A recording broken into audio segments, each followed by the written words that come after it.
इंदौर शहर में भू माफियाओं का बोलबाला है। शहरवासी भी इनके हाथ की कठपुतली बन जाते हैं और प्रशासन भी मूक दर्शक बना रहता है। लेकिन असली दिक्कत उनको होती है जो इनकी बनाई हुई कॉलोनियों में रहना शुरू कर देते हैं और फिर समस्याओं का अंबार लग जाता है। फिनिक्स टाउनशिप में 500 से ज्यादा परिवार नारकीय जीवन जीने के लिए मजबूर हो रहे हैं। इंदौर शहर के पूर्व क्षेत्र स्थित फिनिक्स टाउनशिप में 500 से ज्यादा परिवार गंदगी और कॉलोनाइजर की अनदेखी का शिकार बन रहे हैं। यहाँ पर ड्रेनेज का पानी सड़कों पर बह रहा है तो बिजली के पोल भी रहवासियों ने खुद चंदा इकट्ठा करके लगवाए हैं।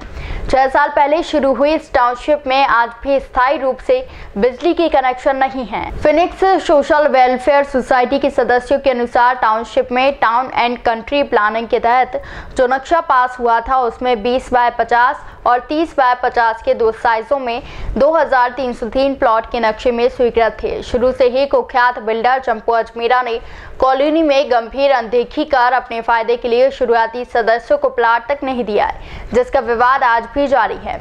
वहीं यहीं रहने वाले फिनिक्स सोशल वेलफेयर सोसाइटी के सदस्यों ने कॉलोनाइजर के खिलाफ तत्काल कलेक्टर पी नरहरी को शिकायत की थी, जिसके चलते कॉलोनाइजर चंपू अजमेरा साथी और उसके परिवार के सदस्यों को जेल तक जाना पड़ा। लेकिन अधिकारियों की अनदेखी से फिर आज मामला जस का तस बना हुआ है। वर्तमान में यहां पर बड़े प्लाटों को छोटे छोटे टुकड़े कर 10 बाय 50 पर कंस्ट्रक्शन कर बेचा जा रहा है, जो कि पूरी तरीके से अवैध है। आज की स्थिति में 100 से ज्यादा छोटे प्लाट यहां पर अंडर कंस्ट्रक्शन भी हैं, जो नियमों के विरुद्ध है।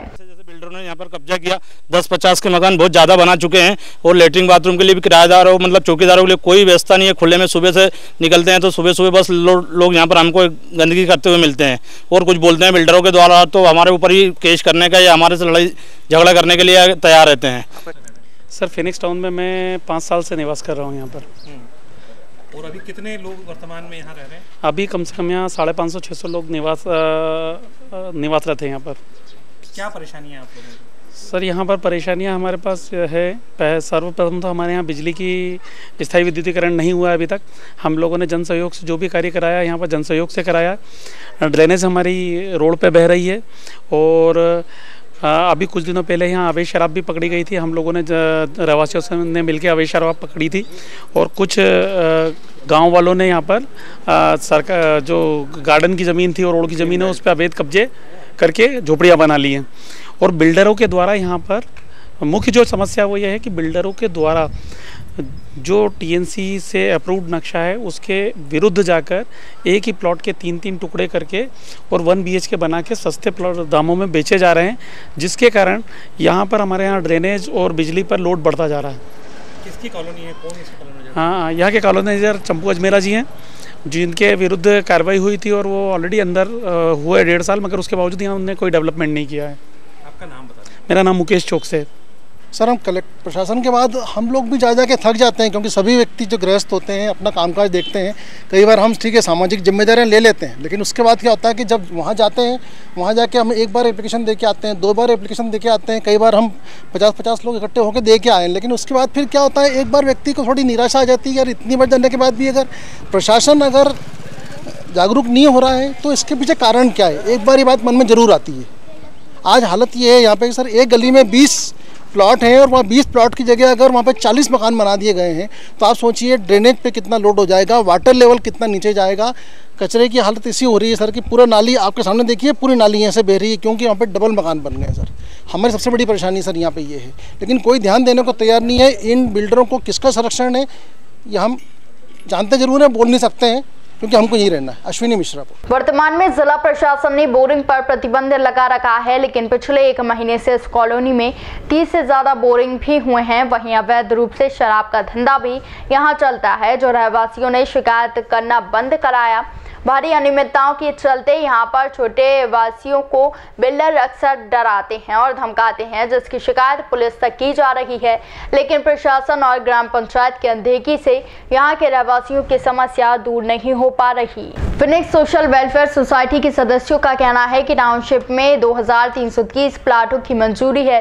इस हिसाब से यहाँ पर रहवासी संघ ने ड्रेनेज की व्यवस्था अपने स्तर पर की है, लेकिन एक प्लॉट के टुकड़े कर यहाँ स्वीकृत अनुमति से 3 गुना मकान बनाए जा रहे हैं, जिसके कारण ड्रेनेज व्यवस्था गड़बड़ा गई है। बिल्डरों की इस अनैतिक कृत्य को भी रोका नहीं गया तो आगे रहवासियों की समस्या निश्चित ही बढ़ेगी। कॉलोनी में गंदगी की भरमार के चलते यहाँ रहने वाले 3000 के लगभग रहवासी अनेक प्रकार की बीमारियों के शिकार भी हो रहे हैं। उन्हें त्वचा संबंधी रोग ज्यादा हो रहे हैं। शाम होते ही कॉलोनी में गंदगी फैलने के कारण मच्छरों का बोलबाला हो जाता है। डराते क्या, सभी लोग ये कहना चाहते हैं, हर कोई व्यक्ति अपना प्रेशर तो दिखाता ही है। कोई भी हो, अगर आज हम बिल्डर को रोक रहे हैं तो बिल्डर अपना प्रेशर दिखाते हैं, और अब किसी से भी बात करते हैं तो हर व्यक्ति अपना प्रशासन के पास जा रहे हैं तो प्रशासन सुनवाई करने को तैयार नहीं है। आपको रहने में क्या दिक्कत है? रहने में क्या दिक्कत आ रही है सर, हम रोड पे चल नहीं सकते हैं। अब जैसे यहाँ पे एक प्लॉट के 3-3 टुकड़े हो रहे हैं, काम चल रहा है, रोडों पे पानी बह रहा है, ड्रेनेज लाइन है तो ड्रेनेज लाइन का पूरा पानी रोड पे आ रहा है। अभी तक बिजली की समस्या चल रही थी, जैसे तैसे बिजली की समस्या से निजात हमने पाई है, उसके बाद में ये दूसरी समस्या आ गई है। अब ड्रेनेज की समस्या है, ड्रेनेज का पानी पूरा रोडों के ऊपर बह रहा है, इसको कोई देखने वाला नहीं है। जो कॉलोनी का कॉलोनाइज़र था उसका तो कोई ध्यान था नहीं, उसके बावजूद भी रहवासी इस चीज़ को एक एक करके अपने लेवल पे मतलब उस पर ये कर रहे हैं, कार्रवाई कर रहे हैं, हर समस्या का समाधान निकाल रहे हैं। उसके बावजूद भी देखा जाए तो दिन पे दिन यहाँ समस्या बढ़ती जा रही है।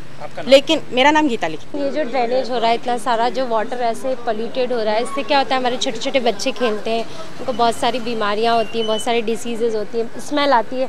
हम ही लोग यहाँ से निकलते हैं तो निकलने में प्रॉब्लम होती है। इसके लिए कोई रास्ता क्या निकलता है? रास्ता क्या, ड्रेनेज तो इसलिए बढ़ता जा रहा है, जितनी ज़रूरत है, जितना रिक्वायरमेंट हो उतना डेवलपमेंट हो तो सारी चीज़ें लेवल में रहेंगी, नहीं तो कुछ हो ही नहीं पाएगा इससे। आपका नाम बताइए। योगिता कुशवाहा। गार्डन में खेल भी नहीं पाते, हम सारे बच्चे ग्रुप में खेलते हैं, और यहाँ पे खेलते तो यहाँ पर भी पानी है, वहाँ पे खेलते तो वहाँ गड्ढा खुला है, साइकिल भी नहीं चला सकते, कुछ भी नहीं कर सकते। और आपको खतरा लगता है इन सब चीज़ों से? बहुत डर लगता है। रात के समय यहाँ लाइट की भी दिक्कत होगी? हाँ, रात के समय लाइट की दिक्कत होती है, मच्छर काटते हैं। क्या नाम है आपका? निहारिका।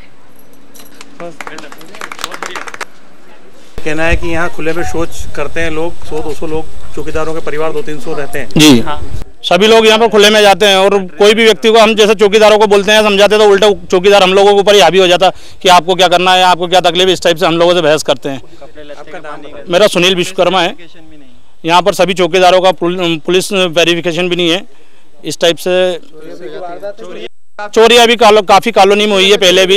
अभी ये घर में पास में हमारे विजय भारती जी, इनके घर में भी पिछले साल हुई, कम से कम 1-1.5 लाख का नुकसान हुआ उनका बेचारे का।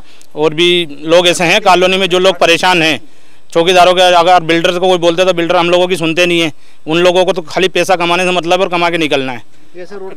मेरा सुनील विश्वकर्मा। गली के अंदर जब एक प्लाट के 2 से ज़्यादा 3 टुकड़े किए गए हैं, 10-30-50 के 3 टुकड़े कर दिए हैं, 20-50 के 2 टुकड़े कर दिए हैं, और जब जनसंख्या का घनत्व बढ़ता है तब स्थिति इस प्रकार की होती है।